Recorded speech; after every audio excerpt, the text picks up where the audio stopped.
Документті балаларға бердім. Барды сен жоқ му?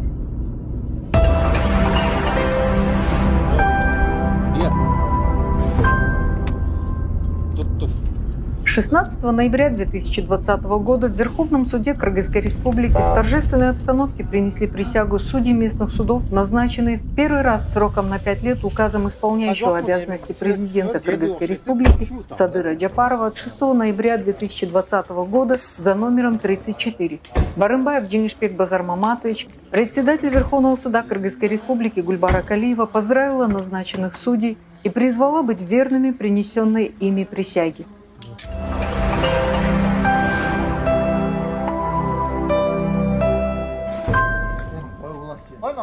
Kaçkan yok mu var?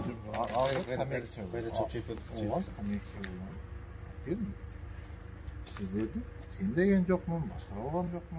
Bizde de sizden sonra Oğlan mıyzamdı?